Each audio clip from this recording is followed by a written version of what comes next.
Assalamualaikum warahmatullahi wabarakatuh. Apa khabar dan selamat sejahtera, selamat berhujung minggu. Kita berada di hujung minggu yang sangat afdal, hari Jumaat. Kita berada pada 6 Zulhijjah. Dan pada hari ini kita akan memulakan satu webinar petang ini yang berjudul Komitmen Melestari Alam Sekitar. Commitment to Sustain Environment. Bersama kita pada hari ini adalah 3 orang yang kami pilih. Mereka ni ada satu kriteria yang sama, iaitu mantan pelajar saya. Bekas pelajar saya yang pernah bersama saya di makmal kami di IPASA di UTM beberapa tahun yang lalu. Lama juga ya. Saya fikir yang paling lama sekali ialah Engineer Dewi. Beliau telah menamatkan pengajian pada tahun 2000. Ya. 2003 bermula 2001. Maknanya 21 tahun yang lalu. Jadi agak historical semua ni. Profesor Dr. Fadil bermula pengajian pada tahun 2004, berakhir 2007, sempat berada di University Technical Delft di Belanda selama 7 bulan. Kemudian 2009 hingga 2012 Dr. Nurhayati melanjutkan pengajian bersama saya, dan beliau sempat berada di University of Newcastle, England selama setahun bersama dengan Profesor Tom Curtis. Jadi pada hari ini kita akan berbicara tentang sembang-sembang petang, tanya apa khabar, tanya apa buat sekarang dan bagaimana kita boleh memanfaatkan pengalaman kita, penglibatan kita dalam pelbagai bidang berkaitan dengan pelestarian alam sekitar. Kalau di Indonesia, alam sekitar itu dipanggil apa ni, Dewi? Lingkungan. Lingkungan ya. Sekeliling. Maknanya dalam istilah bahasa Melayu, alam sekitar ataupun alam sekeliling. Ya. Jadi di Indonesia lebih ekonomikal lagi, lingkungan, satu perkataan sahaja. Ya, jadi biar saya buat sedikit pendahuluan, dan pendahuluan ini saya fikir sangat penting untuk memperkenalkan ketiga-tiga ahli panel kita. Hari ini saya sebagai moderator, dan saya akan bertanya soalan-soalan yang mudah untuk mereka menjawab. Dr. Nurhayati yang ada kat sini, beliau sekarang ni adalah Deputy Director UTM International, membawa UTM ke persada antarabangsa. Beliau pernah menjadi ketua Young Water Professional dalam International Water Association, sekaligus menjadi Naib Presiden IWA. Saya menjadi Naib Presiden IWA pada tahun 2004 sampai 2006. Jadi maknanya adalah jejak saya itu diikuti oleh mantan pelajar saya. Kurang-kurangnya ada sedikit penerusan. Samping itu beliau juga aktif dalam Malaysian Water Association sebagai Naib Presiden. Dr. Nurhayati sekarang ni Profesor Madya di UTM, kampus Kuala Lumpur, dan beliau juga mempunyai tugas yang besar bukan sahaja dari segi research tentang alam sekitar, tetapi juga untuk pastikan yang universiti tempat beliau bekerja itu dapat menjadi salah sebuah universiti, menjadi destinasi antarabangsa. Yang kedua ialah Dewi Rianti. Indonesia ni namanya panjang, Dewi Rianti. Lagi satu apa ya Dewi? Saya lupa. Datuk? Dewi Rianti. Dewi Dwi Rianti Hadiwinoto. Hadiwinoto ya, panjang ya. Beliau asalnya dulu seorang dosen di ITS, kemudian menjadi sekarang menjadi konsultan di Surabaya. Jadi kita menjemput Dewi ini sebab daripada Surabaya tu ramai pelajar saya sebenarnya. Kita ada Dr. Adi, Dr. Siapa lagi? Isal, Iya. Asal, Iya. ya ramai ya. Jadi saya ambil Dewi ini sebab ada kelainan, kita mau mix supaya Dewi ini daripada industri, daripada sektor bukan universiti. Ya, kalau tidak yang bercakap ni semua dosen-dosen belaka. Beliau ni seorang konsultan yang sangat berpengalaman di Surabaya, dan penglibatan beliau dalam academic research ini menyebabkan Dewi sering diminta untuk terlibat dalam projek-projek yang berkaitan dengan pelestarian alam sekitar. Dan bukan itu saja, saya dimaklumkan juga tentang penglibatan alam sekitar, bagaimana untuk separate sisa pepejal. Dan Surabaya ini satu yang istimewa adalah bandar yang saya fikir yang lebih bersih daripada kebanyakan bandar di Malaysia lah itu, dan yang paling bersih di Indonesia. Nanti kita tanya Dewi macam mana Surabaya yang saya pernah kunjungi pada 1997 sampailah sekarang menjadi bandar yang saya fikir cukup dikagumi dari segi kebersihannya, dari segi keindahannya. Dan gambar di belakang itu adalah di Indonesia, di Surabaya ya Dewi ya? Surabaya. Itu, ya itu. Kemudian yang ketiga ialah Profesor Fadil Din. Beliau sekarang ni adalah pengarah UTM Kampus Lestari. Kalaulah dalam pengalaman kita di peringkat kebangsaan, mungkin beliau ni sekarang ni adalah ketua pengarah Jabatan Alam Sekitar lah, macam tu. Ya, memastikan yang keindahan kampus, kebersihan kampus dapat dikekalkan. Di samping jalankan banyak penyelidikan pelbagai peringkat, beliau juga aktif dari segi research dan banyak projek-projek peringkat antarabangsa yang beliau turut sertai. Pada hari ini kita nak bincang dan saya nak mulakan dengan share satu slide yang saya fikir sangat penting untuk memulakan perbincangan kita hari ini. Slide ini adalah slide yang saya petik daripada buku saya EcoShift. Dan bila kita menyebut tentang komitmen alam sekitar, dia ada dua bentuk komitmen. Komitmen pertama ialah komitmen dalam bentuk organisasi, pemerintah, kementerian, universiti. Dalam konteks UTM ni di Fadil lah yang berperanan. Tugas kita ialah adakan satu perancangan, planning, kita strategize dan kita implement banyak projek. Jadi hari ini Fadil akan ceritakan apa projek yang mereka buat dalam konteks UTM, dan Dewi juga akan share dengan kita apa yang berlaku di Indonesia, khususnya di Surabaya lah, jangan cerita Indonesia. Saya fikir Surabaya tu menarik untuk kita lihat satu cabaran kepada orang di Putrajaya, di Cyberjaya, di Kuala Lumpur. Saya fikir anda tak jauh, mungkin lebih baik Surabaya ya, berbanding dengan penduduk yang sangat ramai. Penduduk Surabaya 8 juta ya nih Dewi. Populasinya berapa? Hampir 2 juta, Datuk. Tapi itu kalau berlaku Di tengah.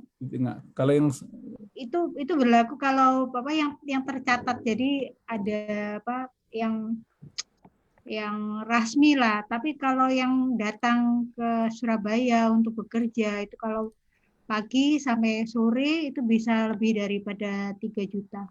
Ya. Okey, dan ini kita akan dapat output yang kita nak. Kalau sebagai pemerintah, sebagai ketua organisasi, dan apa yang akan berlaku kalau kita nak menjadikan masyarakat kita ni mempunyai pemikiran budaya yang melestarikan alam sekitar ni, kita perlu ada 3 perkara. Satu ialah behavior, tingkah laku yang mesra alam.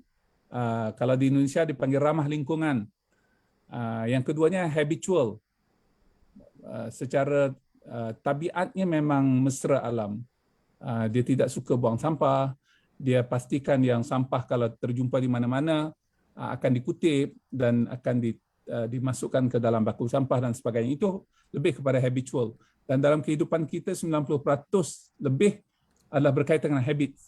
Behavior ni ialah benda yang dibuat disebabkan oleh ada insentif, ada punitif. Kalau tak buang sampah akan didenda. Kalau buang sampah di tempat tertentu merata-rata akan didenda 2,000 contohnya. Jadi kita perlukan elemen punitif dan insentif. Barulah wujud satu budaya. Tapi nak wujud satu budaya tu kita perlukan penyertaan masyarakat. dan penyertaan masyarakat ni kita nak ceritakan hari ini dengan Dr. Nur Hayati melalui badan profesional.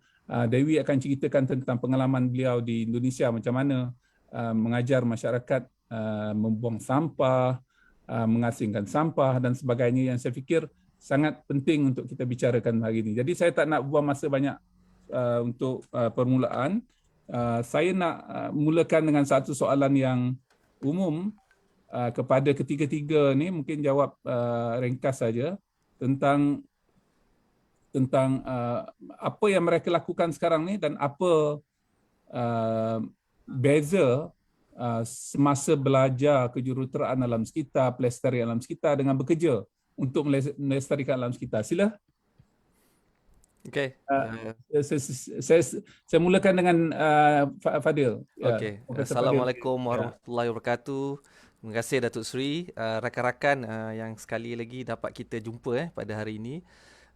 Terima kasih juga, saya rasa Datuk Seri, undangan kami ini rasanya macam mengimbau 20 tahun yang lepas, di mana apabila kita berada bersama dengan satu dikatakan sebagai anak didik Datuk Seri. Jadi pada waktu itu kami kebanyakannya lebih kepada berfokuskan kepada apa yang kita praktis di makmal, apa yang kita menelaah. Dahulu masa zaman saya dengan Datuk Seri, kami ni tak banyak internet. Kami banyak menggunakan rujukan-rujukan buku, terpaksa pergi library dan sebagainya. So untuk memahamkan berkenaan dengan kelestarian ni, terpaksa kadang-kadang mengikut Datuk Seri ini pergi ke beberapa conference di mana diperkenalkan kami dengan pelbagai agensi, pelbagai pakar-pakar yang terlibat. Dan pada waktu itu saya masih ingat lagi Datuk Seri, pada waktu itu dia di Mines, kami berkumpul beramai-ramai. Datuk Seri memberikan sedikit taklimat apa yang sepatutnya kita buat, especially bila kita bersama dengan ramai pakar-pakar yang di luar sana, terutamanya dalam bidang alam sekitar. Sebab kita adalah dalam konteks untuk belajar. We learn many things from them. So yang ini yang saya nampak dan saya masih praktikkan sehingga pada hari ini. Apa continuation dia? Adakah benda yang belajar dulu dapat diaplikasikan dalam semasa bekerja? Betul. Datuk Seri, sebenarnya kalau nak kata 100% tu taklah. Tapi saya masih ingat lagi, saya masih simpan lagi ada satu kad Datuk Seri bagi A+, B+ dan sebagainya, menunjukkan kepahaman kita tentang satu perkara. Jadi yang dipraktikkan pada masa sekarang ni bukan lagi, sebab saya masih ingat lagi Datuk Seri sebut, it's not about you punya knowledge, it's about you punya attitude, how you react on that. So apa yang kita buat pada hari ini adalah cerminan daripada apa yang kami belajar pada waktu itu, untuk melihat kepada apa yang kita nak praktikkan kepada orang tu, kita walk the talk lah. Maknanya kita dah dapat ilmu dan kita dah hadamkan ilmu tersebut, dan sekarang ni kita nak memberikan pula didikan itu kepada orang lain, dan dalam masa yang sama kita tak boleh biarkan dia, kita pun kena bersama-sama dengan mereka. Itu menarik. Terima kasih Fadil. Dewi macam mana masa belajar di Indonesia? Saya ingat saya ambil Dewi di airport masa tu. Jadi pertama kali datang ke Malaysia, jadi bagaimana pengalaman belajar dan apa yang boleh dibawa pulang ke Surabaya? Assalamualaikum warahmatullahi wabarakatuh. Terima kasih Datuk Seri, saya sangat berbahagia dan karena saya bisa berkumpul kembali di sini dengan my brother. Sekarang sudah Profesor Fadil, my sister sekarang juga sudah Profesor Madya Yati. Alhamdulillah, memang betul tadi apa yang dikata Prof Fadil bahwa kami di sini 21 tahun lampau saat kita semua menjadi student Datuk Seri, itu banyak hal yang kita dapatkan selain daripada fokus on our research. Kebetulan kita semua di IPASA ini tidak ada yang hampir semua kita harus research. Jadi saya sempat shock juga pada saat itu. Jadi masa saya ada di Surabaya di ITS itu kita banyak orang yang ramai orang yang boleh bantu kita. Jadi misal kita nak ada uji sampel gitu, kita tinggal bilang saja kepada laboratori yang ada kat sana, tolong ini saya sampel, kita nak periksa BOD or COD or anything. But saat saya di IPASA, saat saya belajar, saya shock karena saya kena buat itu semua sendiri. Jadi saya harus prepare semua benda yang mulai dari bekas ininya Aparatusnya. Erlenmeyernya semua lah, sampai dengan kita harus buat ajuan untuk membeli bahan-bahan chemicalnya gitu. Itu membuat saya sangat, kenapa harus seperti ini? Sampai waktu saya harus ambil sampel sendiri, itu kita kena betul-betul ambil sendiri dengan jerrycan itu kita ambil, kita kena kongsi dengan kawan. Tapi alhamdulillah pada saat saya di UTM ramai kawan yang membantu kita macam saudara. Untuk itu saya sampai saat ini saya merasa bahwa Kuala Lumpur atau UTM itu adalah my second homeland, seperti itu. Dan ada satu lagi seperti tadi Prof. Fadil, saya sepakat dengan apa yang dikata dengan Prof. Fadil, bahwa attitude itu adalah satu hal yang harus kita ingat. Sampai kalau semua orang lah boleh, kalau yang tahu number telepon saya atau WhatsApp saya, di situ saya tulis bahwa knowledge without attitude is nothing. Dan itu juga saya sampaikan kepada anak-anak saya, kepada asisten saya, bahwa seberapa tinggi kalian, seberapa banyak ilmu yang kalian capai, tapi kalau you tidak punya attitude yang baik, tidak bisa menghormati dengan orang yang lebih tua, itu kalian bukan apa-apa. Jangan lihat orang daripada kedudukan dia, jangan lihat orang daripada kekayaan dia, tapi lihatlah bahwa kita harus punya attitude yang baik, kita harus hormat kepada orang apapun itu, seperti itu.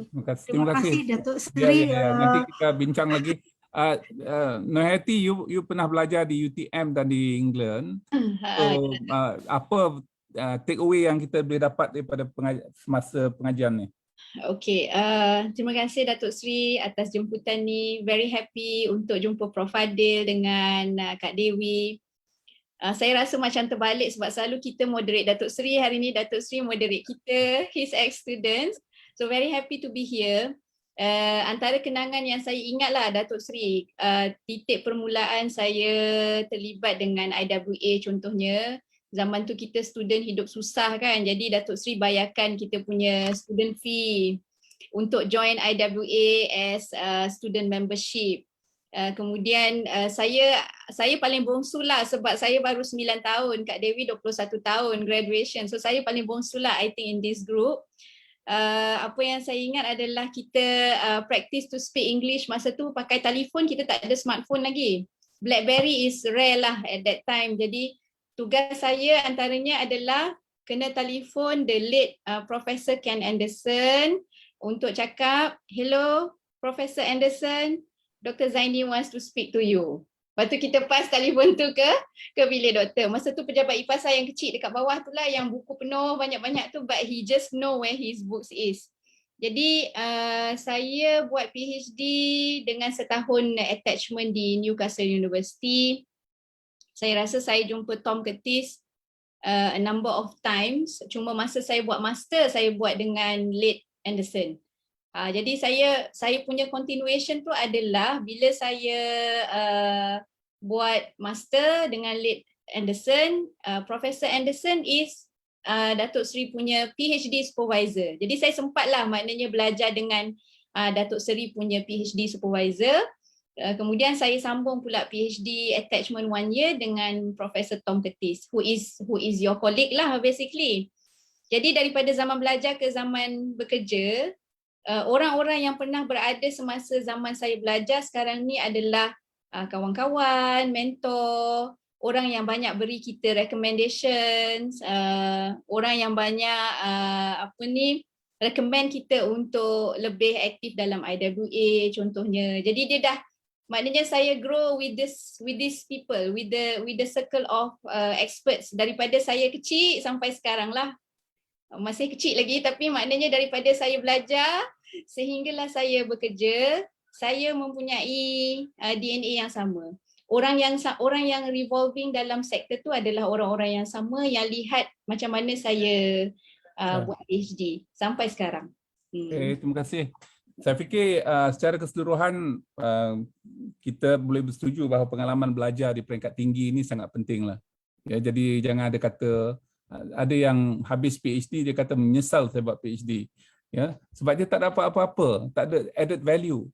Jadi saya ingatkan pada semua pihak, termasuk anak-anak saya, supaya kalau ada peluang belajar, khususnya kalaulah dalam keadaan ekonomi yang kurang membangun ataupun kurang rancak, perkara yang paling baik untuk kita buat ialah belajar dan dapatkan networking yang baik, dan networking ini sangat penting di segi karier kita.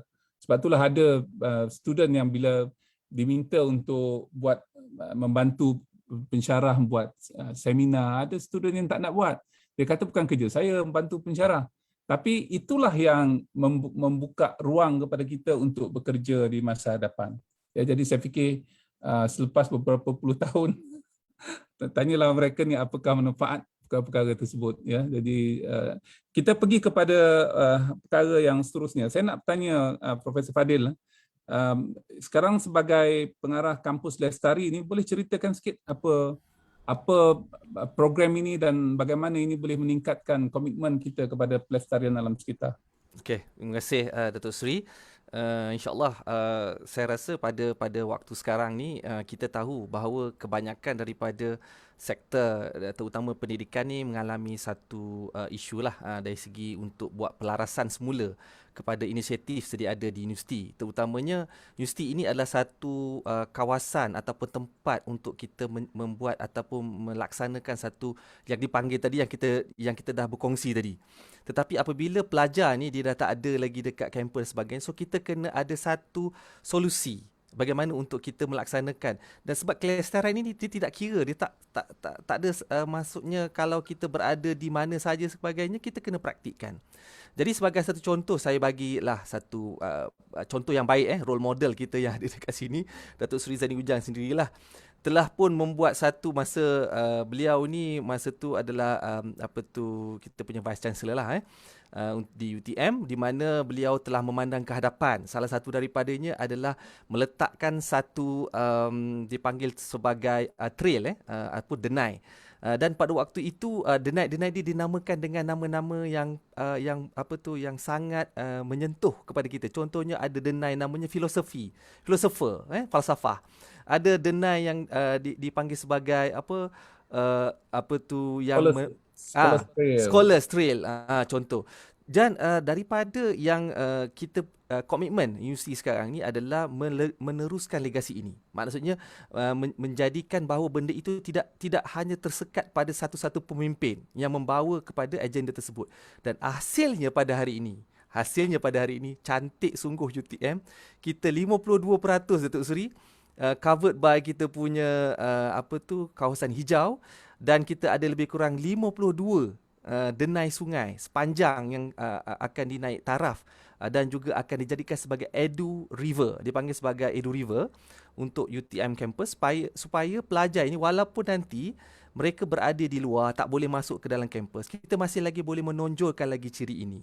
Dan satu yang saya rasa disebabkan daripada pemimpin-pemimpin terdahulu di universiti apabila meletakkan prasyarat bahawa kampus ini perlu berdaya maju dan juga dia kekal lestari. Salah satu daripadanya mengekalkan kawasan-kawasan habitat. Dan untuk pengetahuan Datuk Seri dan rakan-rakan yang lain, kita telah pun membuat cerapan di dalam kampus UTM yang dipanggil antara yang mempunyai kepelbagaian bio yang sangat banyak. Kita ada lebih kurang 400 spesies. Terdiri daripada serangga, pokok, apa lagi, yang lain-lain lah, wildlife dan sebagainya, macam-macam. Okay? Dan juga ianya adalah kawasan memancing. Datuk Seri sendiri tahulah masa Datuk Seri melawat, kita ada kawasan rekreasi pemancing. Berapa kilometer Denai, berapa kilometer sekarang? Sekarang kita ada 52, Datuk Seri, 52 kilometer. 52 kilometer Denai ya. Ya, secara keseluruhan Datuk Seri, daripada latar jernih. Latar jernih, siapa nak tahu Atas. dalam UTM ni kita ada air terjun tu. Yang kecil tu tapi mendamaikan. Jadi saya rasa pada saya lah, benda ini telah diletakkan asas oleh kita punya pemimpin-pemimpin terdahulu di dalam kampus. Jadi sekarang sewajarnya apabila saya diberi peranan untuk memberikan sebagai satu komitmen, ianya bukan hanya sekadar ianya KPI base. Ianya adalah kerana inilah matlamat kita nak mengatakan bahawa kita berada di dalam satu situasi untuk menunjukkan dan memberikan action kita. Sebab dalam buku EcoShift Datuk Seri itu action. It's action means Siapa yang banner Denai tu? yang banner Denai tu dah tentulah daripada kita punya TNCP dulu. Jabatan TNCP di bawah IDU Tourism.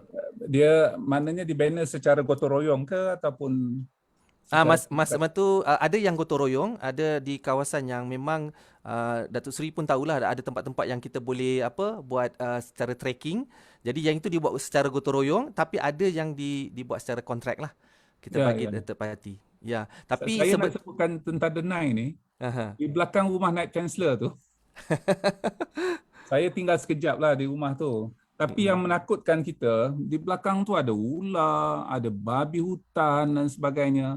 Apabila kita buat Denai, jadi babi hutan tu terkepung, dia tak adalah selalu keluar di dalam kawasan kediaman Naib Chancellor tu. Sekarang Datuk Seri dah tak ada dah. Cuma ada 1-2 saja yang kekacauan sebab disebabkan oleh kita dah buat trekking tu tadi. Ya. Secara tak langsung dia akan membolehkan masyarakat beriadah. Dan itu sangat. Datuk Seri, depan rumah NC sekarang kita dah ada bamboo avenue. Kita dah tanam pokok buluh depan tu. Cantik. Okay. Dewi, kita nak cerita tentang Surabaya ni. Apa yang menariknya, Surabaya 20 tahun yang lalu ketika saya pergi tidak sebersih sekarang ni. Sekarang ni sangat bersih. Saya fikir boleh kalau nak dibandingkan dengan Kuala Lumpur mungkin lebih bersih Surabaya lagi. Dan ada bas yang bas elektrik yang kalau mau naik bas itu hanya bayar dengan botol yang telah digunakan. So ceritakan sikit Dewi. Iya Datuk. Jadi ini uniknya orang Surabaya. Jadi kalau dibilang orang Surabaya itu dia punya karakteristik agak keras gitu, Datuk. Jadi dia kalau cakap itu macam orang gaduh. Jadi banyak saudara, ya betul. Jadi ada saudara saya yang daripada daerah lain tuh kalau lihat saya cakap tuh macam, kenapa you marah-marah? Bukan, ini bukan marah, memang suara memang keras macam ini begitu. Tapi yang uniknya lagi, Surabaya itu meskipun dia orangnya keras, tapi dia macam boleh diatur lah. Jadi kita kalau masalah untuk sampah itu banyak ada ramai namanya bank sampah, Datuk. Jadi di neighborhood itu ada kita pilah sampah itu mulai dari rumah. Lepas itu di tiap neighborhood itu dia punya macam namanya bank sampah. Nah, bank sampah itu kita boleh setor sampah kita yang kira masih punya nilai economical value macam botol plastik, kertas atau paper macam tuh, nanti ditimbang, pas itu dikira dengan berapa harga. Jadi ada macam account gitu, dicatat gitu, nanti boleh diambil itu setiap 1 tahun sekali. Nah, jadi itu pertama. Jadi istilahnya adalah from trash to cash. from trash to cash. Nah, jadi itu salah satu. Jadi kalau banyak sekali penyelidikan yang mengatakan bahwa di Surabaya ini sudah boleh pemilahan daripada source rumah tangga itu 20%. Itu satu. 20% saja ya daripada Ya, kawasan 20% itu yang masih di source, Prof. Jadi bukan yang sudah masuk ke tempat pemilahan sampah 3R. Jadi kita juga ada pemilahan sampah 3R, reduce, reuse, recycle. Itu punya government.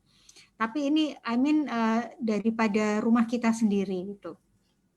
Lepas So, itu bus ni bila mula? ya, kalau bus ini mulai 2018 masa Ibu Risma yang sekarang ini jadi Menteri Sosial. Nah, itu free. Jadi kita kalau naik bus itu kita bayar dengan botol.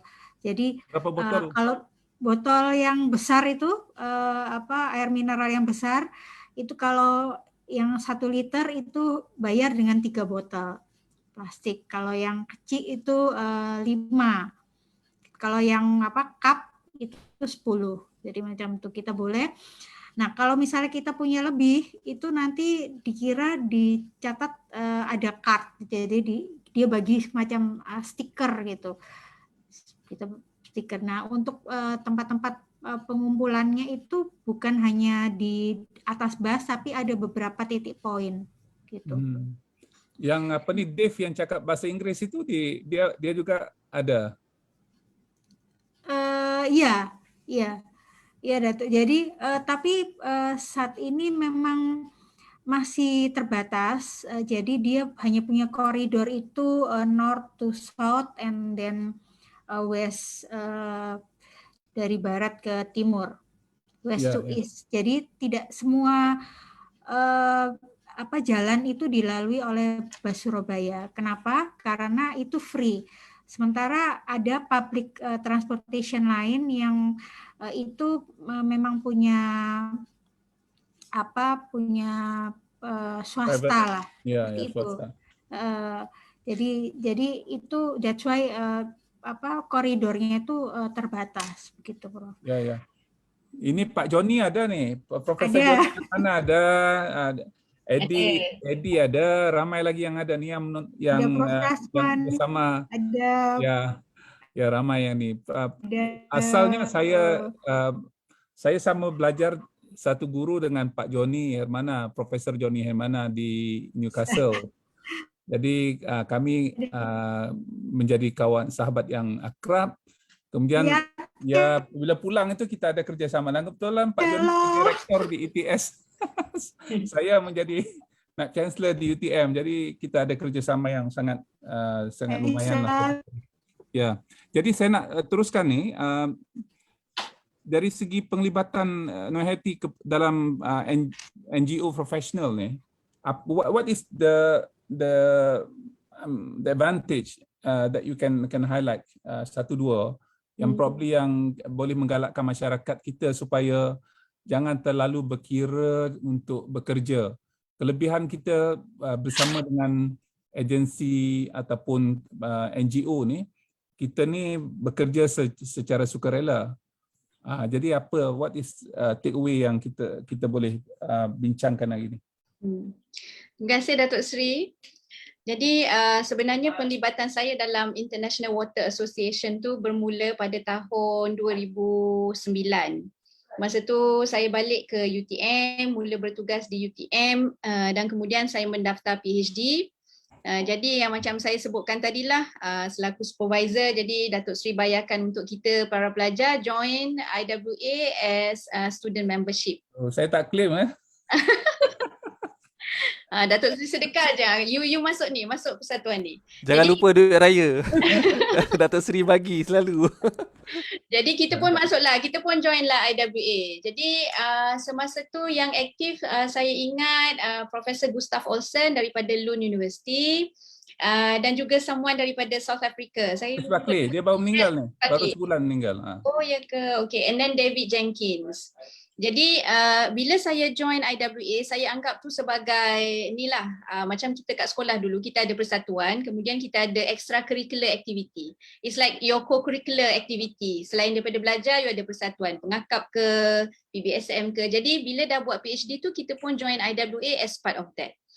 Apa yang saya tak sangka adalah bila kita join IWA, co-supervisor pun merupakan fellow IWA. Tom Curtis fellow IWA dan juga chair of the microbiology, yes, of the specialist group dalam IWA. Kemudian Gustav Olsen merupakan avid author and reader for IWA publication. Kemudian daripada situ saya jumpa Professor Nancy Love dan juga Glenn Dagger. Semasa tu Presiden IWA, kemudian Datuk Seri naik Presiden IWA bersama Glenn Dagger. Jadi apa yang saya nak, my point is that as a PhD student, belajar dan buat PhD tu adalah satu perkara yang utama, dan untuk jadikan dia sebagai lifestyle, kita kena make it interesting. Jadi how to make it interesting is by joining associations yang boleh support kita punya PhD studies. Dalam IWA tu semua bidang ada. Water ada, wastewater ada, non-revenue water ada, environmental psychology pun ada, microbiology ada. Jadi bila kita join persatuan IWA tu, saya dapat kenal expert yang boleh membantu perjalanan PhD saya lah. Jadi bila saya ke Newcastle University untuk PhD attachment selama setahun lebih, saya bekerja dengan Profesor Tom Curtis. Kemudian saya jumpa pula extended family of IWA. Pada tahun 2010, tahun kedua saya buat kajian PhD, IWA mencari committee member untuk wakil Malaysia. Jadi semangat yang IWA wujudkan di kalangan young water professional pada masa tu adalah volunteerism. Macam yang Prof Adil sebutkan tadi, Kak Dewi sebutkan tadi, and then apa yang Datuk Seri advocate selama ni, macam kita ada Friends of River dan sebagainya, tu semua tu volunteerism. You don't need to have, you have to have a structure, tapi dia punya starting point tu adalah volunteer. Jadi saya masih simpan lagi email yang saya volunteer kepada IWA. Saya kata, okay, I'm doing my PhD and I am registered IWA Young Professional. Untuk jadi Young Professional, kita kena umur bawah 35 tahun pada masa itu. Jadi saya just volunteer lah sebagai komiti. And then kita dengan Datuk Seri, dengan IPASA masa tu kita organize a lot of IWA events di UTM Johor Bahru. Saya ingat lagi, tak tahulah Prof Adil ingat ke tidak, kita buat event dekat Good Hope Hotel. Dengan Kak Dewi, kita duduk satu bilik dekat Legend Hotel. Ingat tak Kak Dewi? Dengan and then kita masa tu konsep dia macam tu lah, kita volunteer. Kita bekerja dengan UKM saya rasa. Dengan pihak UKM, dengan UTM, dengan Good Hope Hotel. Masa tu kita tak ada hotel-hotel. Good Hope Hotel tu kecil je, dekat tepi Skudai tu je. Tak famous pun dah sekarang ni. Jadi daripada situ, sebagai pelajar PhD, we can develop actually our professional network by getting to know the mentors that are already readily available within the IWA family, within the IWA circle. Jadi saya rasa daripada yang pertama saya volunteer as young committee member for Malaysia that time. Kemudian IWA mula mencari chair of the global committee yang baru. Jadi nama saya dihantar kepada IWA Board of Director dan kemudian saya dipilih untuk mengetuai the Global Steering Committee daripada tahun 2014 sehingga 2016. Jadi I believe that daripada 2009 sehingga 2016 tu saya dah memang sebagai student member lah, sebagai young professional. And then mereka lantik the chair into the board of director. Jadi saya boleh tengok the vision of such a big organisation yang ada thousands of members from various countries. Jadi ada banyak event-event yang kita telah hadir, ada banyak professional network yang saya telah bina dengan semua expert ni. Jadi yang bestnya tu Datuk Seri adalah bila kita kenal mentor daripada Global Association macam ni, katalah saya nak pergi ke Fulbright di Michigan, jadi yang recommend saya adalah selain Datuk Seri adalah co-supervisor saya Tom Curtis yang mengenali Glenn Dagger dan juga Dr. Nancy Love yang merupakan IWA Fellow. Jadi kita nak ke mana-mana dalam dunia ni, kalau kita ada network yang vast macam ni, insyaAllah kita ada tempat nak pergilah. Mafia air lah ni. Jadi Okay. seronoklah dalam persatuan tu. So Datuk saya Seri. just nak bagi perspektif bahawa kadang-kadang kerja-kerja kesukarelawanan ini membuka dimensi baru kepada kita. Ya, jadi itu sangat penting. Ada ketika dulu masa kita mengajak para pelajar terlibat sama, mereka rasa this is not my job, I'm not paid for this. Jadi dia tertinggal lah, dia tak dapatlah peluang tu. Dan apabila mereka nak keluar negeri, dia terpaksa guna formal channel, tak kenal orang. Kalau kenal orang pun melalui Dr. Noyati lah. Dr. Noyati boleh tak recommendkan saya. Jadi instead of they can do themselves, dia terpaksa minta recommendation. But ini realiti kehidupan, bukan sahaja dalam bidang akademik. Apa bidang sekalipun, itulah cara kita berkenalan. Dan saya berbesar hatilah sebab Noyati, Fadil dan yang lain-lain, Dewi, sanggup belajar. Saya tahu apabila ada kawan-kawan datang, khususnya macam Tom Curtis lah. Tom Curtis ni cakap bahasa Inggeris, orang Tak faham. English people also cannot understand him. Dan kita boleh faham dia, boleh faham joke dia dan sebagainya. So this is something interesting for us to learn diversity of and complexity of life. Jadi kita pergi kepada yang seterusnya. Banyak soalan dah sampai ni, jadi menarik nampaknya. Saya nak bertanya kepada Fadil lah, kalaulah di sampah di UTM tu buat apa Fadil? Okay, Sampah pokok, sampah apa, so you buat apa? Kalau bagi kita idea sikit, you banyak pokok ni. macam tadilah saya sebutkan, kita ada 52% covered by kita punya kawasan hijau. Jadi di UTM ni kita mengamalkan sistem single stream lah, single recycle, di mana kita akan kutip sampah-sampah ini sekurang-kurangnya seminggu 2 kali. Sampah landscape lah, kita panggil sampah landscape. Dan sampah-sampah yang berbentuk macam daun dan sebagainya itu tidak pernah dibuang. Ianya akan dijadikan semula kompos, dalam bentuk kita ada dry kompos, kita ada wet kompos dan sebagainya. So itu yang pertama. Sebab di UTM ni diperlukan landscape, dia kena jaga pokok-pokok. Jadi bila jaga pokok-pokok, kena pakai balik apa yang ada dekat resources dalam UTM. Jadi sebenarnya dekat UTM ni kita boleh kata dah sejak daripada zaman kita buat sampel kelestarian ni, kita dapat menjimatkan lebih kurang 40% daripada kita punya kontrak pembersihan. Itu yang pertama. Yang kedua adalah makan. Biasalah tadi saya pun ada nampak ada yang bertanya berkenaan dengan food waste, sisa makanan. Saya rasa daripada zaman Datuk Seri lagi, kita dah ada Sustainable Acad, di mana kita minta supaya semua pelajar-pelajar ini dia separate sendiri, dia membuat pengasingan sendiri. Dan pengasingan ini untuk sisa makanan, kalau dalam kampus kita dapat lebih kurang dalam 8 hingga 10 tan sehari. Tu Datuk Seri, 8 tan tu banyak. Kalau kita boleh kata kalau ada satu lori tan 8 kali lah.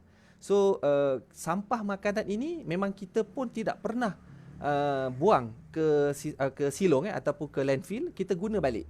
So ada 2 jenis sampah, bermakna sampah landscape tadi dan sampah sisa makanan. Memang kita jadikan biokompos, dan bukan hanya sebagai biokompos tetapi sebagai untuk sumber makanan kepada haiwan ternakan yang kita buat dalam kampus. Yang itu di bawah kita punya jabatan PHB lah, kita punya PHB. Dan yang ketiga adalah Apa binatang yang diternak apa?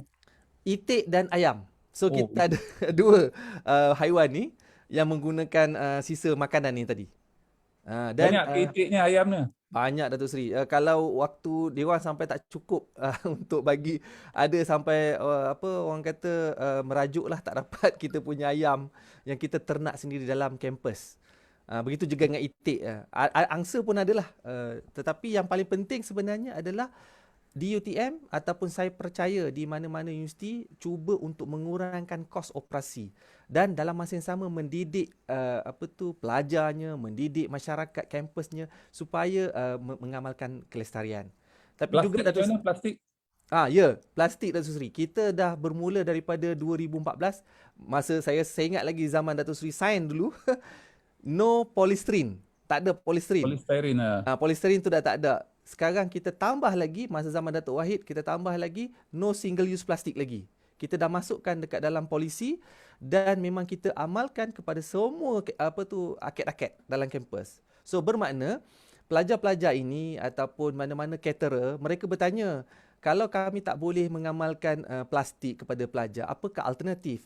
Dan hasilnya alternatif tu kita buat dalam bentuk dipanggil sebagai 20% daripada yang kita sumbangkan daripada penjimatan tadi, kita letakkan dalam satu tabung di mana kita bagi semula kepada pelajar dalam bentuk bekas Tupperware tu Datuk Seri. Kita bagi kepada pelajar-pelajar tahun pertama, kita bagi bekas tu. Maknanya dia akan bawa lah bekas tu sampai mana-mana, sampai bila-bila.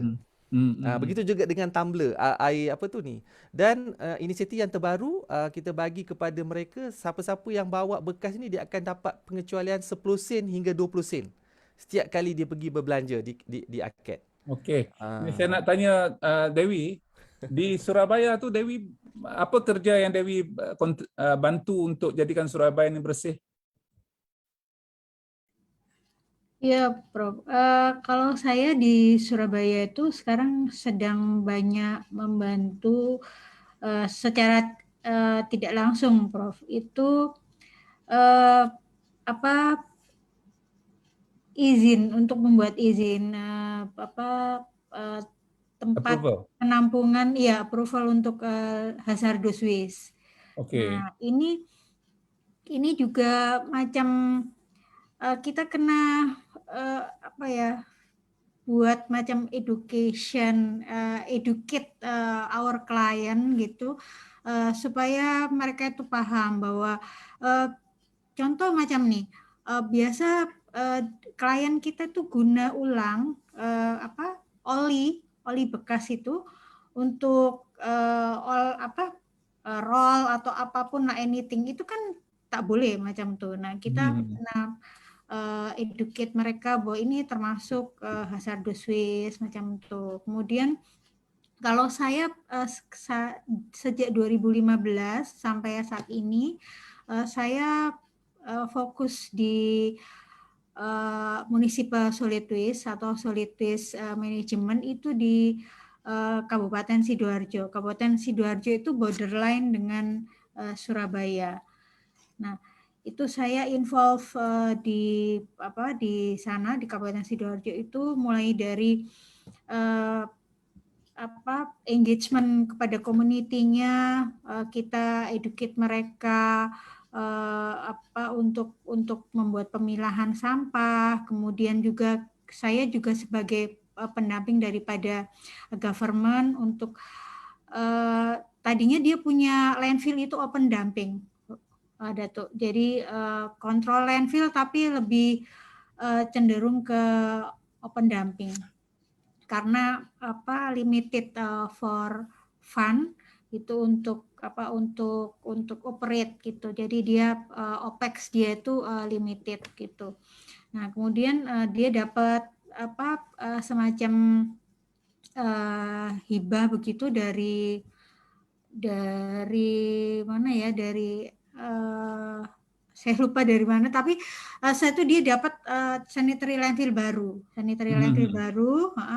Kemudian saya juga kepada official mereka itu untuk educate how to operate the landfill, kemudian harus melakukan penutupan juga kepada landfill yang open dumping ini tadi macam itu. Dan kalau saya melihat bahwa jumlah sampahnya semakin berkurangan ya, jumlah solid waste-nya sebab sudah banyak di recycle, sudah banyak di itu semakin sedikit. Iya, Datuk. Jadi karena kalau di Sidoarjo tuh ada lagi yang unik, kita punya community namanya Zero Waste Academy. Jadi Zero Waste Academy ini kita ada sekumpulan orang yang tadi Prof Yati cerita bahwa volunteer, tadinya itu dia volunteer, pas itu dia juga mengajak masyarakat sekeliling dia untuk membuat komposer kecil-kecil Takakura. Komposer Takakura itu so simple, Dato itu bisa buat daripada keranjang Ya. bekas cucian baju itu Oke. untuk itu. Ya. Jadi ya sifatnya volunteer, tapi kita berusaha untuk membuat movement yang movement secara bersama-sama untuk supaya masyarakat luas itu lebih Ya, aware terhadap sadar, ya. lingkungannya seperti itu. Noheti, di Kuala Lumpur, kampus Kuala Lumpur, apa yang berlaku sekarang ni dari segi pelestarian? Noheti tinggal di Putrajaya, ya. Jadi kalau banding Jaya. Putrajaya dengan Johor Bahru ni apa beza? Oh, apa beza Putrajaya dengan Johor Bahru? Oh, okey. Beza dia ada banyak, Datuk. Okey, Putrajaya ni Di segi alam sekitar, di segi alam sekitar. dari segi alam sekitar. Putrajaya masih lagi banyak kawasan hijau, very nice lifestyle for those who like cycling, running. Kita memang seluruh Putrajaya ni memang telah dibina dengan infrastruktur yang menggalakkan gaya hidup sihat. Kita ada banyak taman depan rumah saya ni, Taman Rimba Alam, Taman Sarjana Hijau pun cantik. Banyak taman lah. Putrajaya ni taklah besar tapi banyaknya taman. And then within reach saja semua. Boleh driving. Cuma waktu MCO ni semua tutup lah. Kalau di kampus KL tu Dato', kita ada CCIN, also led by your former PhD student Dr. Azna Nur Anwar. Nah, Aku panggil dia. CCIN, Kita tahu. kita ada inisiatif berkebun, kan, menggalakkan Dr. tanaman Azna berkebun. sebagainya. Dr. Azna berkebun. Ya. Dr. Azna berkebun, jadi CCIN, and then lain-lain saya rasa kita memang mengamalkan inilah gaya hidup sihat, gaya hidup lestari di kampus, bagaimana yang unit sustainability buat di kampus Johor Bahru, itulah juga yang saya perhatikan kita buat di kampus KL. Tapi sebab kampus KL tu dia tengah bandar kan, jadi kita tidaklah rasa dia punya lestari tu sangat. Tetapi kita ada usaha-usaha macam menggalakkan penjimatan air, pengasingan sampah. Tapi pokok harus ditanam lebih banyak, Fadil. Prof Fadil. Biasa di Kuala Lumpur tu pokok lebih mudah, yang mudah ditanam. Contohnya macam pokok buluh.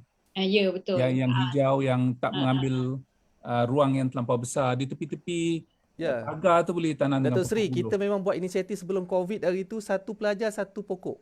Ya. Tapi jenis pokok sangat penting. Betul. Jadi kalau pokok yang terlampau besar, nanti kita tebang bila dah besar sebab dia akan mengambil space. Antara yang mudah sekali lah buluh lah. Kalau boleh pokok yang tebat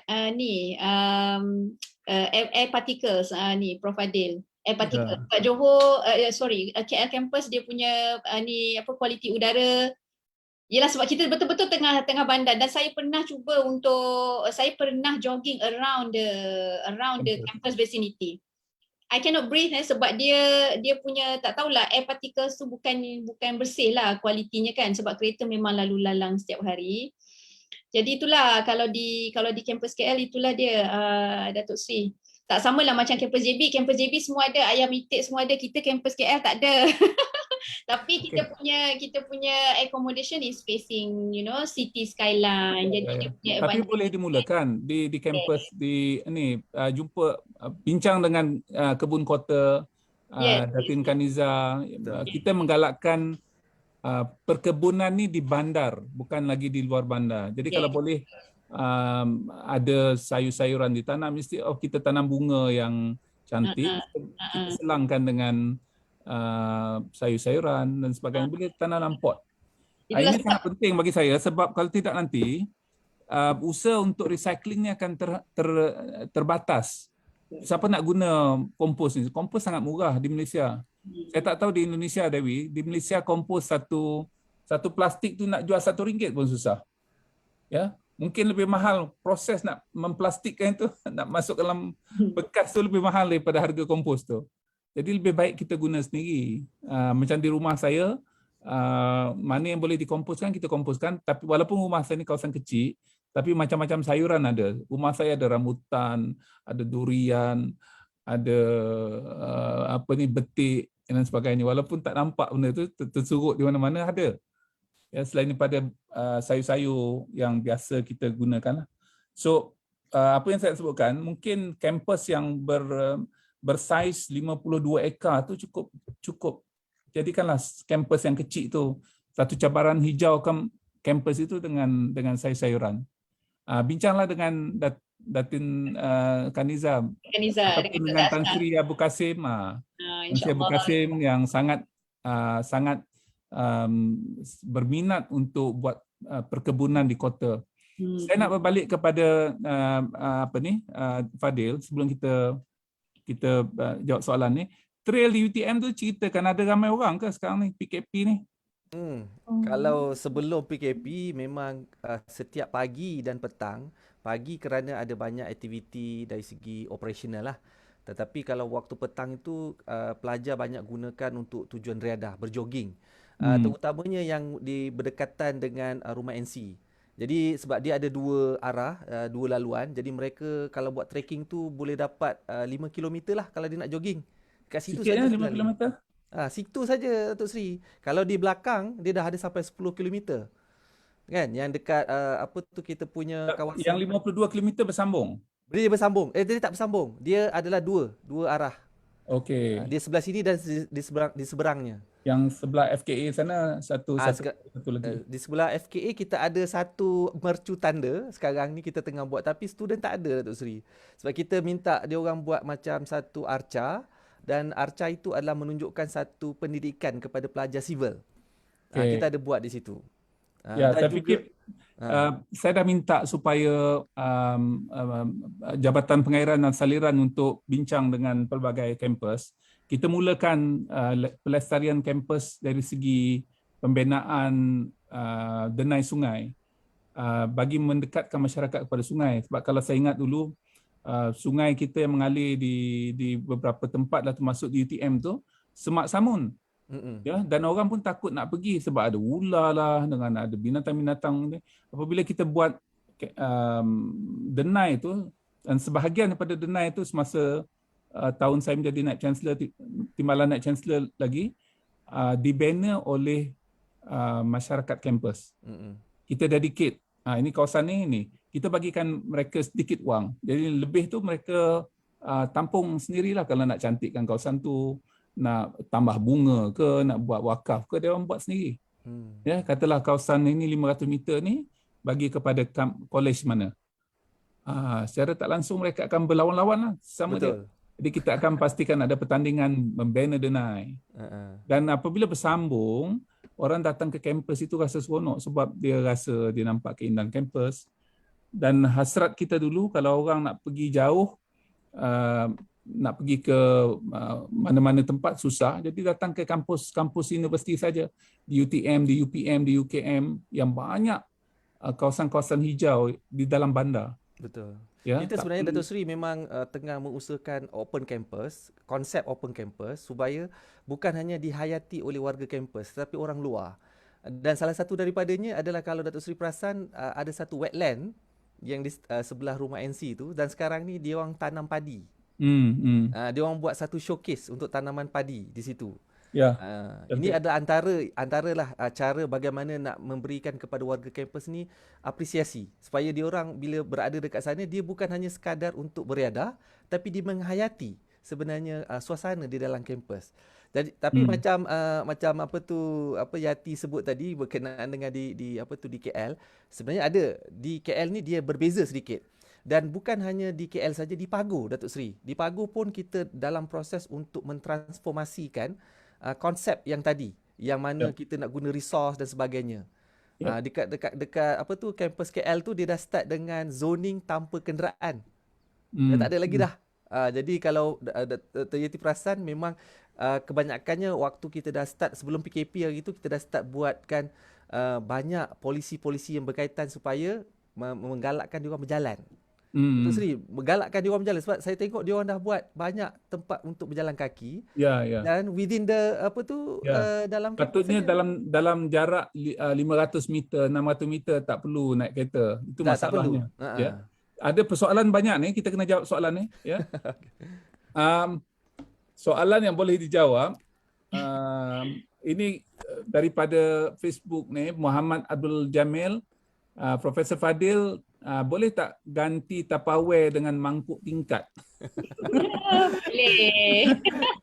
Jawapan dia senang, memang boleh. Tapi Datuk Seri, kita pernah buat satu launching. Saya masih ingat lagi Datuk Wahid hari tu launch pada Hari Raya tahun 2019. Kita buat Hari Raya dan diorang tak bagi bawa tak bagi bekas plastik. Kita minta diorang bawa bekas sendiri.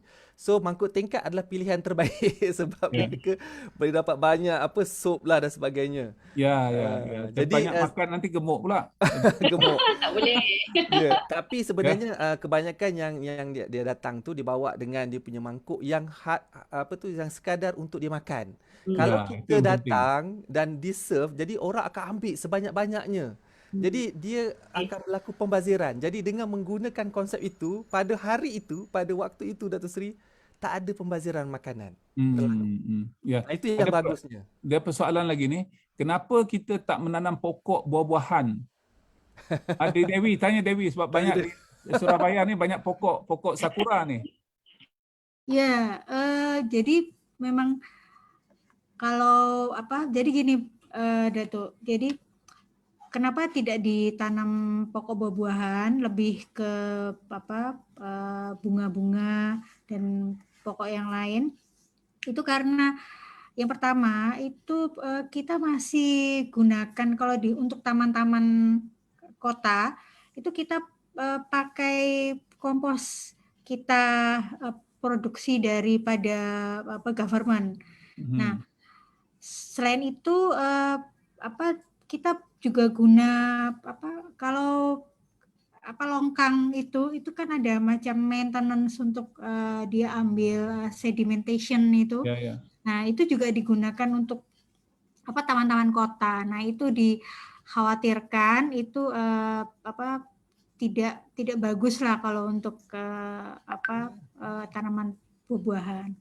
Nah, mungkin terus saya share juga untuk di Surabaya itu memang sekarang ini banyak taman-taman kota itu kurang lebih daripada 75 taman, dan itu taman yang dibuat itu dia ada macam taman aktif gitu. Jadi dia punya tema-tema gitu. Jadi ada Tak ada yang buah, namanya taman buah tidak ada. enggak ada. Kenapa tak tanam buah? Ada taman buah tapi itu terbatas lah. Tidak di semua taman.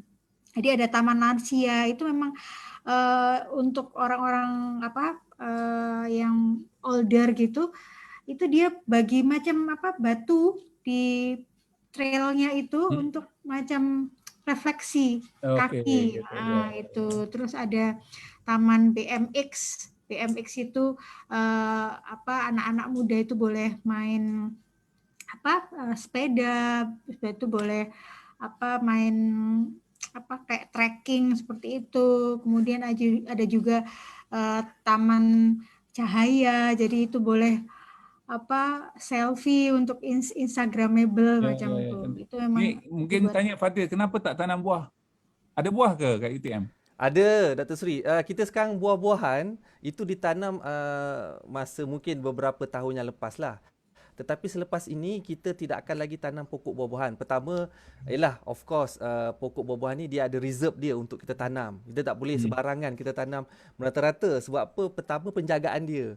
Kesian kita tanam pokok tapi tak dijaga dengan baik kan.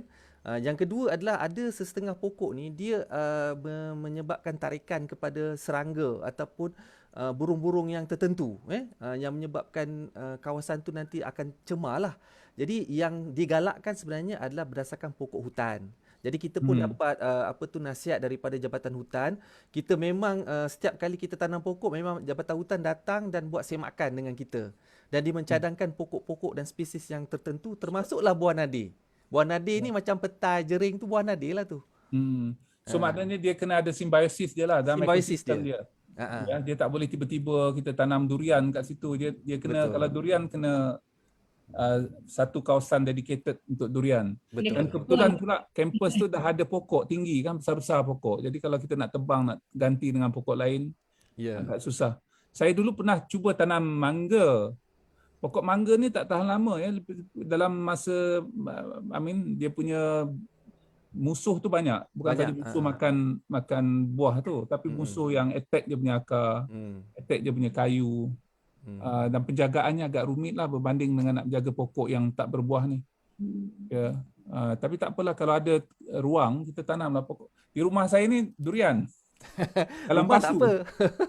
Durian dalam pasu. Ya. Banyaklah. Hasrat kita di Malaysia ialah menanam 100 juta pokok menjelang tahun 2025. Dalam masa 5 tahun. Jadi setahun kita kena tanam 20 juta. Jadi macam kata di kementerian kami akan kira berapa kilometer perjalanan dan setiap 350 kilometer kita tanam satu pokok. Dan kita bagi option siapa nak tanam. Kalau you nak tanam dapat pahala tau. Jadi tanam. Jam saya kata apa saja yang 100 batang pokok saya tanam sendiri. Saya yang berkeluarkan duit RM10 satu pokok, kita tanam.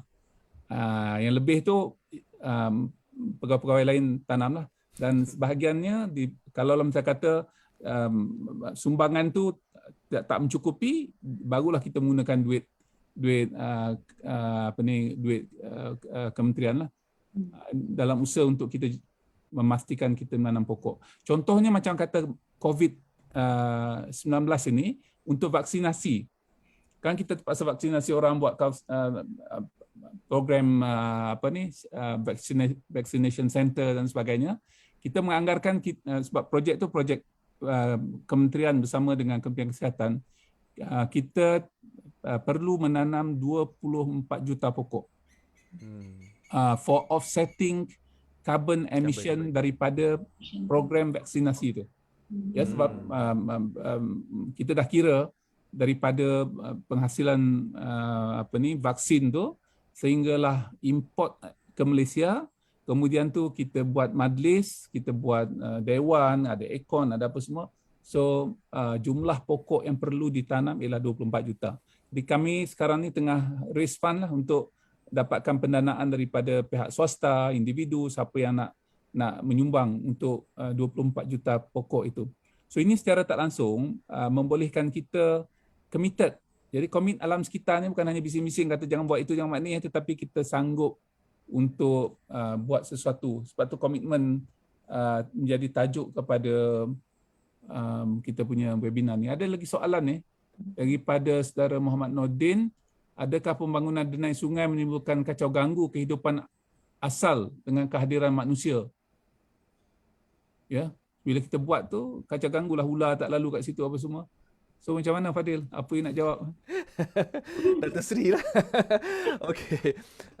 Sebenarnya saya rasa soalan tu memang sesuai. Dato' Sri dah banyak lah explain dalam beberapa webinar, tapi saya mencadangkan pandangan daripada perspektif kami lah.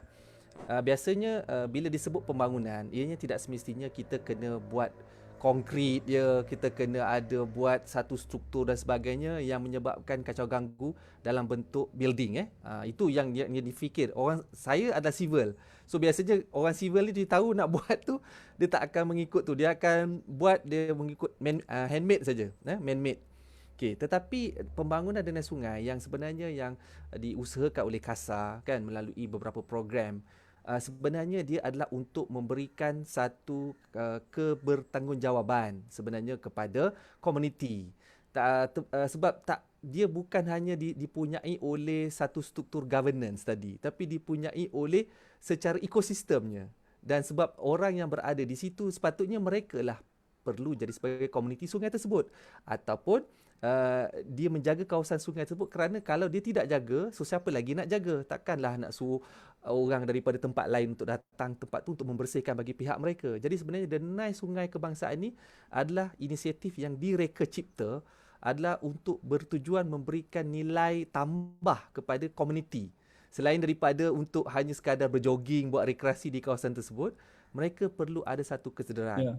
Dan saya rasa juga Datuk Sri banyak buat program-program bersama dengan kawasan industri, itu pun juga adalah salah satu Yep. inisiatif yang paling dekat Ya, sebenarnya. kita di Malaysia ada 80 kilometer sungai, 80 kilometer, 80,000 kilometer. 80,000. Kilometer sungai ya. Kalaulah kita tengok dua-dua bahagian sungai itu, sebelah tebing kiri dan tebing kanan, kita ada 160,000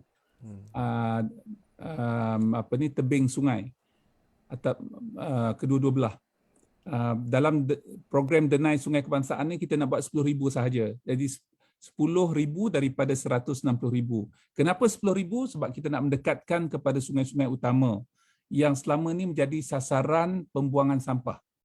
Ya, orang buang sampah kat tepi sungai itu disebabkan oleh sungai itu ada semak dan sebahagian itu berhutan. Jadi mudah untuk mereka yang nak membuang sampah, buang sisa pembinaan. Malah ada juga yang membuang buangan terjadual di tepi sungai itu. Dan kami mencari cara bagaimana kita nak memastikan yang sungai ini terjaga. Kalau kita mengharapkan penguatkuasa, tak ramai penguatkuasa. Jabatan alam sekitar tu ada 1,000 lebih orang je sikit. Daripada 1,000 lebih orang tu 600 ke 700 sahaja yang pegawai alam sekitar. Yang lain tu keraninya, yang jaga ininya, pemandu ini Jadi kalaulah dengan 600, katalah 600 orang, nak jaga satu Malaysia ni memang tak mampu. Dan kalaulah kita nak pastikan yang satu sungai tu ada 10 orang jaga, contohnya lah, kan kita mungkin terpaksa jabatan alam sekitar ni ada 20,000 orang staff. Ya, jadi memang tak logical. Cara yang paling mudah ialah kita empower masyarakat.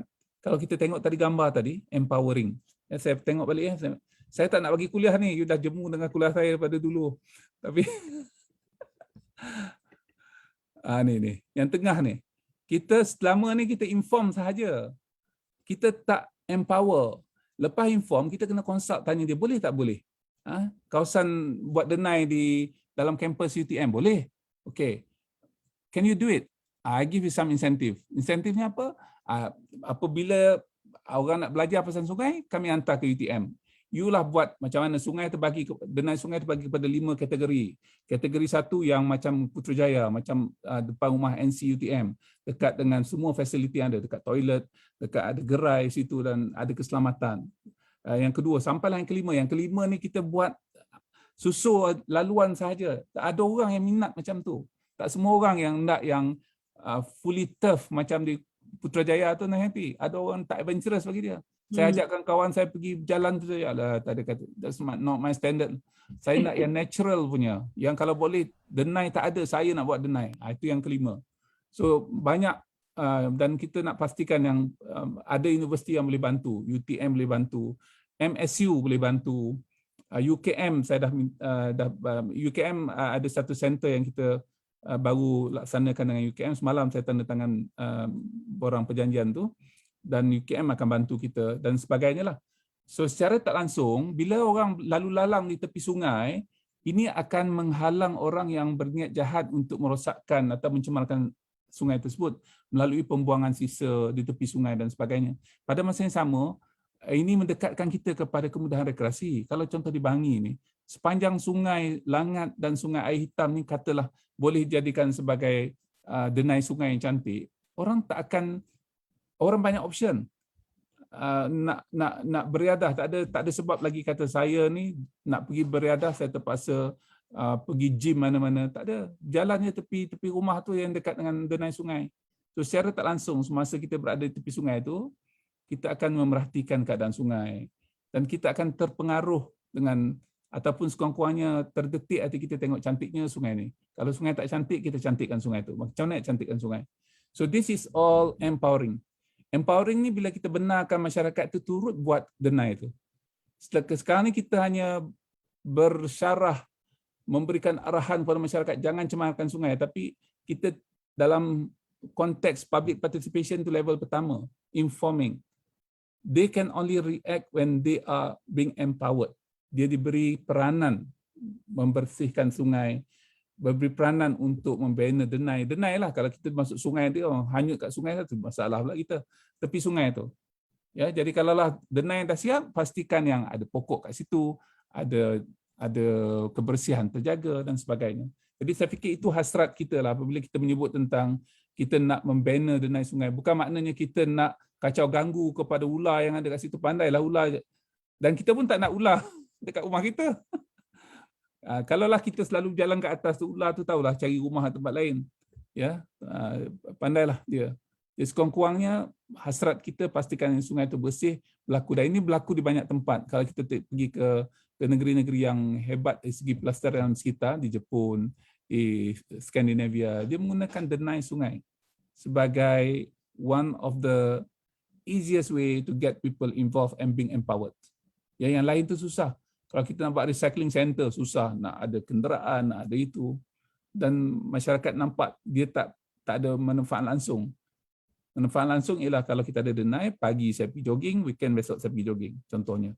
5 km, 10 km just behind my house. Tak payah nak pergi naik kereta pun. Okay, saya tak nak jawab soalan-soalan ni. Saya pula yang jawab. Ahli panel tak jawab.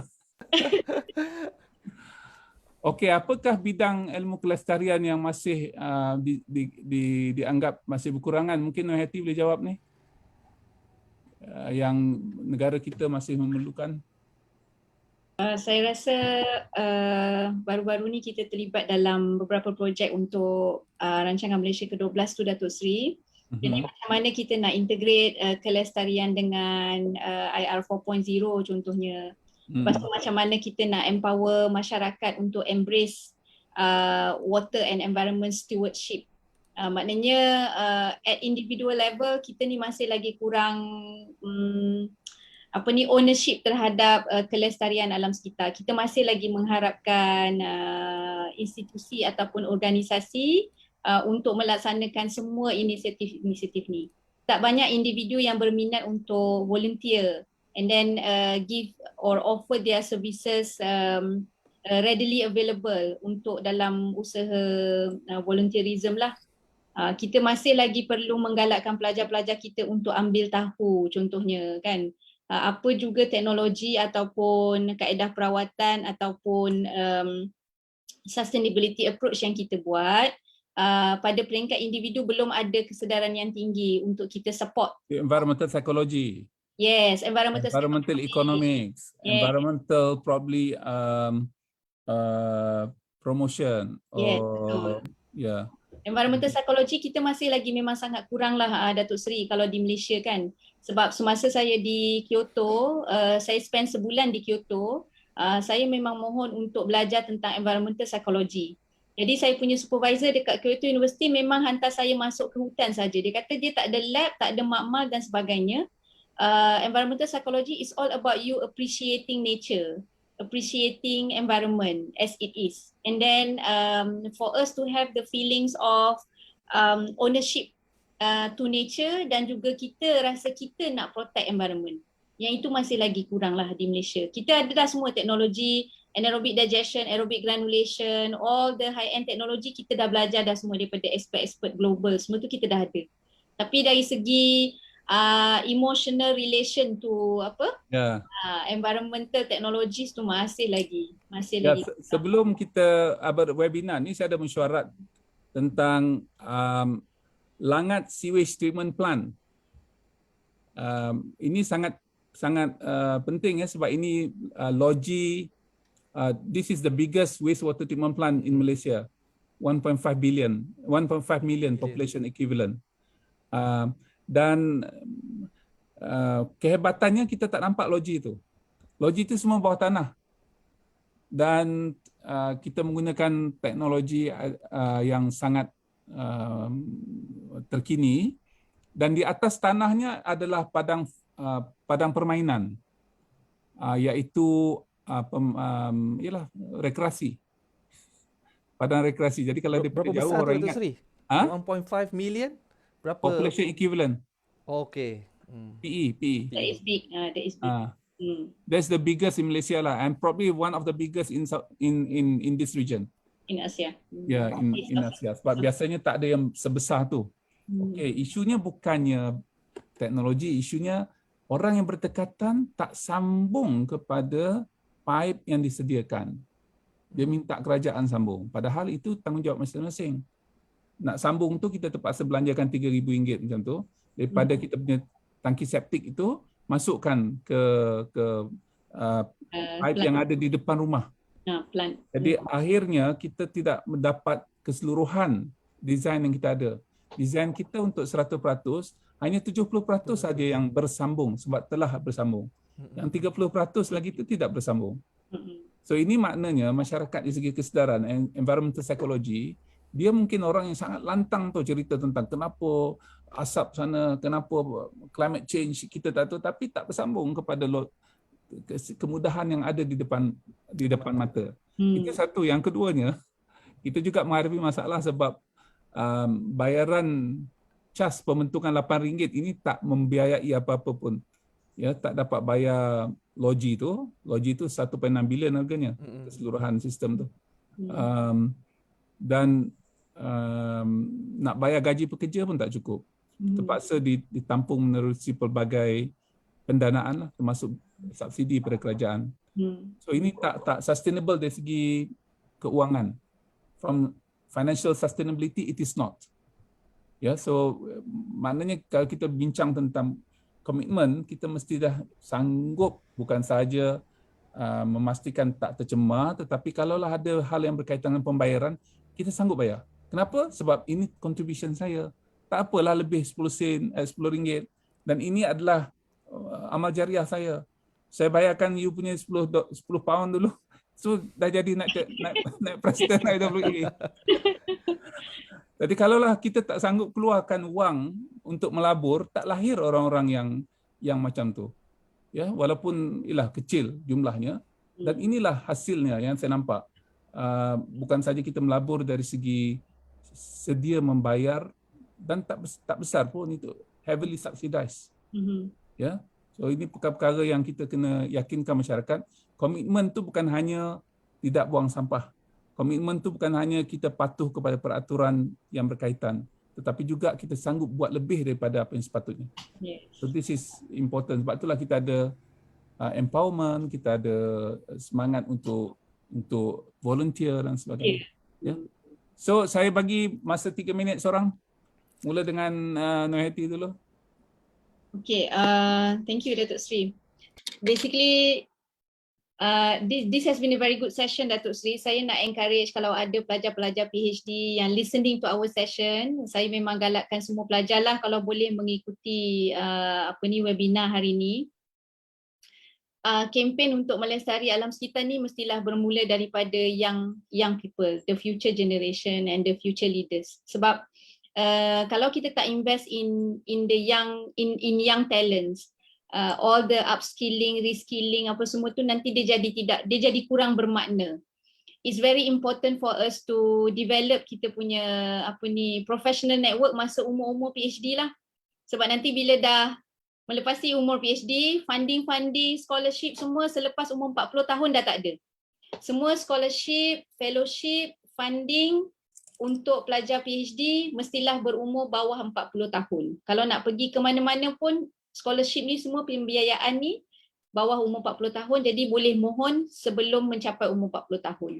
Kemudian semua mentor yang kita jumpa dalam organisasi, extracurricular activities adalah orang-orang yang akan membantu kerjaya kita dalam sektor sustainability and environmental engineering semasa kita telah bekerja. Contoh macam Prof. Joni sekarang ni co-supervisor kepada pelajar PhD saya. Dulu dia belajar dengan Datuk Sri. Sekarang Prof. Joni co-supervisor pelajar PhD saya, Indonesian student di bawah program AUNSITNET JICA, Japan. Jadi apa yang supervisor kita ajarkan pada kita kan Kak Dewi dengan Pak Adi. Prof. Joni. Oh, Prof. Joni, ya. Okay. So apa yang Datuk Seri ajarkan kepada kita semasa kita buat PhD, saya cuba buat pula untuk dengan student-student saya. Lebih lagi lah, itu cerita lama. Saya hantarlah student saya pergi Kanada 2 tahun, dua tahun lepas selama 4 bulan. Kemudian galakkan pelajar-pelajar ni menulis, publish paper PhD dan sebagainya, dan juga menggalakkan pelajar-pelajar ni untuk volunteer volunteer dalam kempen-kempen environment, kempen-kempen kelestarian alam sekitar, ambil bahagian, participate, volunteer dan participate, and feel ready to contribute without somebody to ask us too much. Jadi bila ada opportunity, kita terus rasa kita nak buat. Macam itulah Datuk Sri. Terima kasih Terima banyak kasih. Datuk Sri. Dewi, pesan dari Surabaya, Dewi. Ya Datuk, saya lihat di sini, Masya Allah ada banyak kawan-kawan lama masa saya di UTM dulu. Lah saya nak menangis lah ini.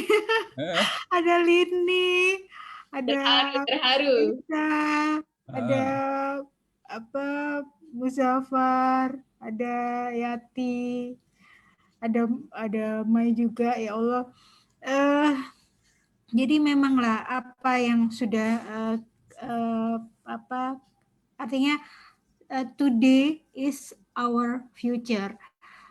Apapun itu, jadi bisa itu dalam bentuk networking. Jadi kita tak tahu in the future siapa yang kita temui hari ini, itu mungkin dia yang akan menjadi our hero in the future. Gitu. Tapi saya memang berterima kasih sekali Datuk, masa saya nak pergi belajar tuh, jadi ada drama yang saya belum pernah cerita mungkin ini Datuk. Jadi masa saya nak ambil master di UTM, itu saya adalah orang yang pertama kali pergi ke UTM. Masa saya mau ambil kebenaran untuk pergi UTM, itu ada semacam buat apa pergi ke Malaysia sekolah di sana gitu. Tapi saya diyakinkan oleh Prof. Joni pada saat itu, kamu harus pergi, bahwa di sana ada kawan saya, ada Datuk Sri, beliau nanti akan membantu, beliau banyak grant dan seterusnya. Dan saya pada saat saya menjadi pelajar Datuk Sri, saya adalah termasuk pelajar yang beruntung karena saya mendapatkan scholarship itu hampir dua kali double daripada yang teman-teman saya dapat. Kemudian saya juga mendapatkan banyak pengalaman dengan bertemu dengan profesor-profesor. Salah satunya adalah Tom Curtis, handsome ya. Dan saya juga mendapatkan banyak akses buku-buku dari Datuk. Itu boleh dilihat buku yang ada di belakang Datuk itu bukan background tapi memang asli. Itu kemudian apa yang saya dapatkan itu juga pengalaman-pengalaman baru, teman-teman baru begitu. Tapi in the future ternyata teman-teman inilah yang menjadi networking baru saya. Terima kasih Datuk atas kesempatannya. 21 tahun lampau ternyata ini tidak lama. Ini adalah hari ini juga. Terima kasih. Terima kasih Dewi. Fadil? Okey, saya rasa banyaklah poin yang telah disampaikan oleh rakan-rakan saya tadi. Dan saya sebenarnya mungkin ada sedikit penambahan lah daripada webinar. Dan ada saya dapati dalam Facebook pun, dengan di sini saya nampak ada beberapa student saya, pelajar yang mengikuti kita. Dan ada yang saya lihat yang pernah mengikuti saya sampai ke Jepun lah. Ada yang join saya untuk program Sakura. Dan antara yang kita boleh belajar daripada semua perkongsian yang kita buat pada hari ini sebenarnya adalah kita ini sentiasa belajar. Saya selalu melihat kepada Facebook Datuk Seri, sebab dulu zaman mana ada Facebook. So Datuk Seri bila ada Facebook saja, dia menggunakan Facebook itu dalam satu medium yang memberikan kepada masyarakat satu nilai tambah. Okay? Maknanya Facebook beliau ni kalau kita tengok semua dengan madah, pujangga, puisi dan sebagainya. Dan saya tak sangka Datuk Seri ni, sebab saya dulu memang di antara aliran sastra, dan saya boleh memahami orang yang mempunyai madah dan puisi seperti ini, jiwa dia halus. Dan bila jiwa dia halus, dia akan rasa untuk menyumbang. Jadi sebenarnya itulah kita nak kepada adik-adik kita, kepada pelajar-pelajar kita, pada masa ini dan pada masa akan datang cabarannya sudah berbeza. Tidak seperti mana yang kami ceritakan. Ini adalah sebagai satu pedoman saja, sebagai satu orang kata garis masa yang telah kita lalui. Tetapi pada masa akan datang kita akan dapati cabaran dari segi keperluan bio kita, sumber, terutamanya melibatkan makanan. Antara yang sebenarnya yang kita kena buat tadi, yang Datuk Seri sebut tadi, depan rumah dia ada pokok betik sayur-sayur tu, mungkinlah dalam persediaan untuk kita bersama-sama. Kenapa kita membuat kelestarian ini adalah kerana kita kena melestarikan juga family kita, keluarga kita. Maknanya kalau mana yang kita boleh buat sendiri, kita buat. Contohnya tanam benda yang mudah macam kunyit ke, ataupun halia ke, ataupun macam betik. Betik orang kata bagus untuk kalau kita makan dia punya pucuk dia kan. Macam itulah contohnya. Begitu juga kalau kita tengok tadi Datuk Seri ada sebut berkaitan dengan dua macam mana shifting itu berlaku, sebab memang kita banyak menggunakan sebenarnya rujukan beliau dalam melaksanakan kelestarian, dan saya memang recommend kepada sesiapa macam pelajar-pelajar saya baca buku beliau. Di pejabat saya memang ada beberapa senarai buku-buku yang saya beli untuk mendalami sebenarnya maksud yang tersirat, walaupun ianya cuma berbentuk dalam puisi, seperti mana yang saya nyatakan tadi. Jadi bermakna kalau kita lihat dalam konteks yang lebih besar, sebenarnya ianya adalah menjurus kepada sikap kita sendiri tadi, yang behavior tadi tu, untuk nak letak sebagai salah satu punca kuasa. Sebab orang selalu kata, kenapa saya perlu terlibat dengan benda ini? Ini bukan kerja saya, ini bukan tanggungjawab saya. Jadi Datuk Zaini dan mungkin kepada rakan-rakan lain, tak pernah Datuk Seri kata kamu kena ikut saya sebab ni tanggungjawab kamu. Tak pernah. Tapi mungkin zaman itu adalah zaman X. Sekarang ni dah masuk millennium Z. Mungkin pelajar yang nak bergraduasi, mereka fikir lebih kepada career, lebih kepada mendapatkan earning the income, tetapi kurang melihat kepada entiti yang tadi, iaitu kelestarian dan penjagaan alam sekitar. Dan penjagaan alam sekitar yang Datuk Seri dan juga saya rasa kawan-kawan biasa tengok adalah benda yang kita praktikkan setiap hari, setiap masa yang mana kita buat. Contohnya waktu bangun pagi, bila kita nak gosok gigi, jangan buka air. Kita mandi, kalau tengok dalam buku 40 hadis Datuk Seri sebut berkaitan dengan bagaimana kita menjanakan air dan sebagainya, dipanggil sebagai mizan tadi, untuk mengalirkan air, untuk menanam pokok dan sebagainya. Itulah sebenarnya yang sebenarnya banyak datuk nenek kita pernah sebutkan pada kita tapi tertinggal. Tapi Datuk Seri telah wujudkan dalam banyak tulisan-tulisan beliau. Jadi yang ini yang saya rasa dalam webinar ini sebenarnya nak kita kupas sebagai pelajar, dan selepas sebagai pelajar, dan selepas itu kita sentiasa belajar. Jadi saya rasa itu sajalah kot Datuk Seri. Terima kasih banyak-banyak kerana menjemput kami. Ya. Terima kasih, ini perkongsian yang baik. Saya nak dengar mereka cakap macam mana. Serengkasnya kita dah habis masa ni, jadi saya mengucapkan terima kasih kepada semua. Tujuan kita buat webinar ni, again, saya nak tengok kepelbagaian dimensi daripada 3 perspektif yang berbeza, bagaimana pelestarian alam sekitar itu boleh dilaksanakan. Dan kita belajarlah, sebab kehidupan kita ni, kita sentiasa belajar dari masa ke semasa, jangan berhenti belajar.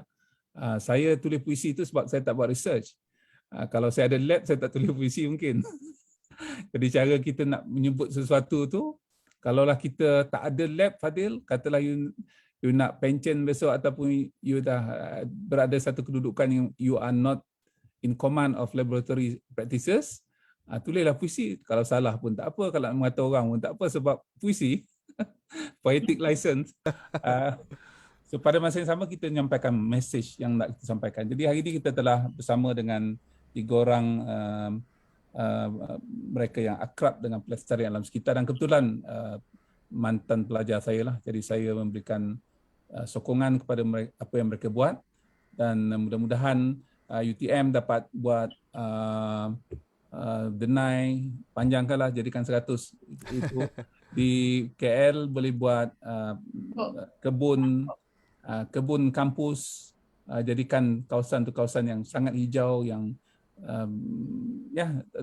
bincang dengan Tan Sri Abu Kasim ataupun dengan Datin Kaniza, mereka akan sangat berbesar hati untuk membantu. Dan sebagaimana yang di Surabaya tadi, sebagai satu contoh bandar yang sangat menarik, saya pergi ke Indonesia lebih kurang 20 kali lah setakat ni. Daripada 20 kali itu mungkin 12 kali ke Surabaya. Jadi kalau orang tanya kenapa pergi ke Surabaya, sebab saya fikir saya dapat melihat sebuah bandar yang berkembang pesat menjadi sebuah bandar yang sangat cantik lah. Dan bandar-bandar seperti Melaka di Malaysia, Johor Bahru, perlu mengikut jejak langkah Surabaya dari segi penyertaan masyarakat. Itu yang penting. Mungkin dari segi kilauan kabur-kabur dan bangunan-bangunan mungkin itu lebih banyak di sini, tapi penyertaan masyarakat itu sangat penting. Ya, dan penyertaan masyarakat bergantung kepada komitmen. Dan komitmen bergantung kepada kefahaman mereka kepada pelestarian alam sekitar. Jadi sampai di situ saja. Selamat Hari Raya Aidil Adha. Terima kasih. Selamat Hari Raya. Saya sangat bahagia sebab besok boleh pergi kedai buku. Jadi saya akan sebab kita tidak ada PKPD lagi, kita boleh keluar pergi ke kedai buku. Alhamdulillah. Indonesia. Mudah-mudahan. Surabaya masih selesai baru tanggal 20. Ya, tanggal 20 Lebaran ya. Tapi tak tahu lagi lah ini macam mana karena masih banyak new cases. Ya, okay, mudah-mudahan kita dah terkeluar daripada pandemik ini dalam tempoh terdekat ini, mudah-mudahan insya-Allah ada penawaran. Wallahu a'lam bishawab. Assalamualaikum warahmatullahi wabarakatuh dan jumpa lagi lain. Waalaikumsalam. Terima kasih tim Datuk Sri juga. Terima kasih ya. Thank you tim Okay. Thank you Datuk Sri. Okay. Okay Kak Dewi. Bye Yati. Okay bye Prof.